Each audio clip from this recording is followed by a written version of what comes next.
I was able to attend the International Society for Autism Research Conference in Seattle, Washington. This was at the end of April.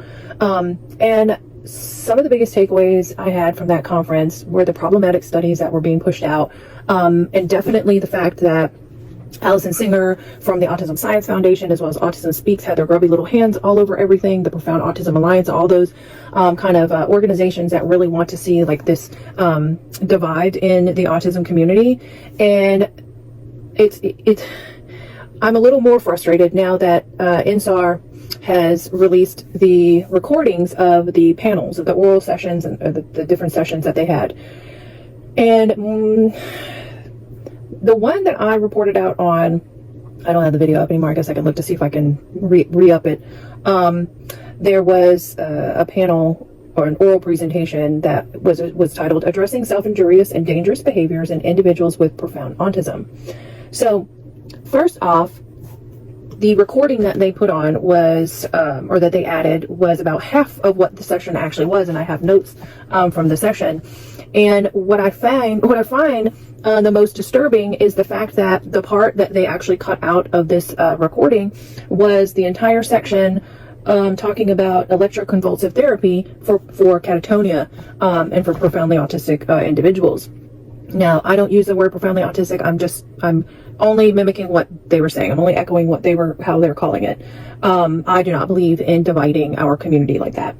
But anyway, the only thing that they did leave in, that I am going through the transcript, and people didn't necessarily believe me, or some people were actually very shocked, was the fact that Mindy, I don't know how to, Scheithauer, from the Marcus Autism Center, is a BCBA, PhD, BCBA, and she conducts ABA's function-based treatment research, right?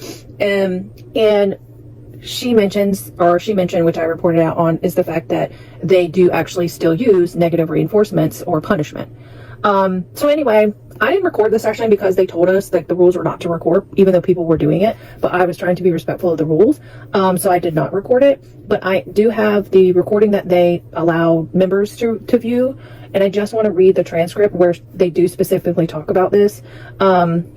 So let's see, they were talking about having a group of autistic individuals with challenging behaviors, to include self-injury and aggression towards others. And let's see, they were saying blah, blah, blah, blah, blah. We also didn't find a reduction in the functions of behaviors. However, we did see a significant difference in the treatment components. And so specifically, those individuals in the not profound autism category were more likely to have treatments that only included reinforcement-based procedures. So this was our goal for all cases, is to only have reinforcement-based procedures, which means that those individuals with the profound autism were more likely to be unsuccessful with those initial reinforcement-based procedures, and then needed things like maybe a punishment, or a response blocking, or things that are more invasive. So there you have it. That was straight from this person's mouth. And these are the type of research studies that are still being conducted, that maybe have not been published yet. This person, part of this, and this is not in the recording, because like I said, this recording is only 38 minutes, and that panel, that session went on for over an hour.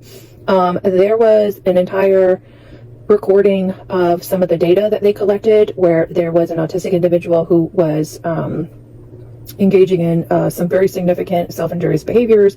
And then this is where they were introducing the electroconvulsive therapy, and showed the individual literally like within an hour or two after the ECT, where he was just very just chilling, right? He wasn't doing anything. But obviously they also did not show what the long-term effects of that was, or how long that lasted, and how often the ECT was occurring.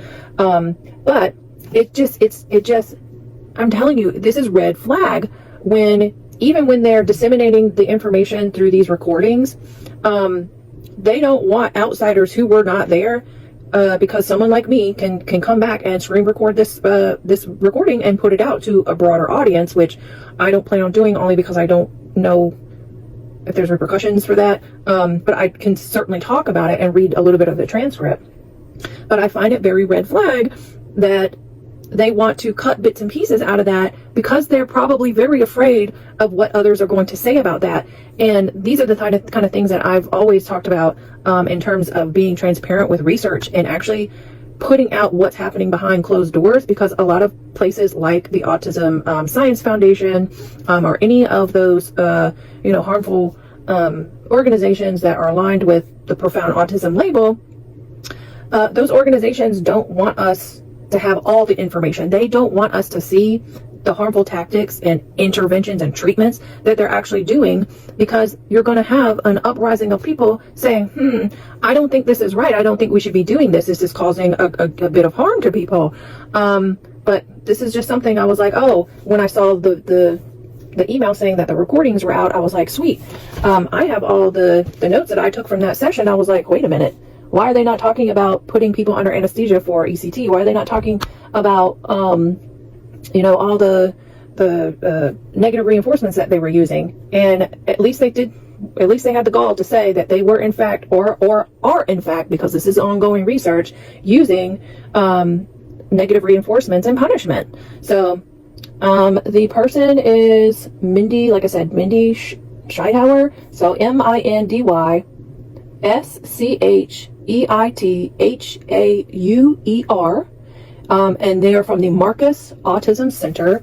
And this is, I want to say this is in California, but it's easy. You can just look up the name and look up, she's an assistant professor at the Emory University School of Medicine, Department of Pediatrics, and is a psychologist in the Complex Behavior Support Program at the Marcus Autism Center.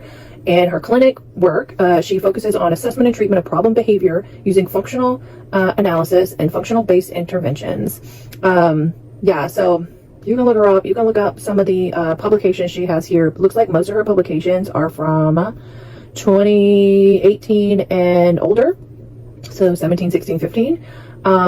There's no new research. So this indicates that the research or the studies that she was discussing during the panel session, has not actually been published yet, and is an ongoing thing. So think about that there are, in fact, autistic individuals with very high support needs that are being thrusted into these problematic and harmful treatment. I don't even know what you want to call it. It's terrible. It's abuse. But they are, in fact, being put in situations where punishment is being used instead of being neuroaffirming and actually trying to do environmental assessments and trying to fix the environment and support through accommodations.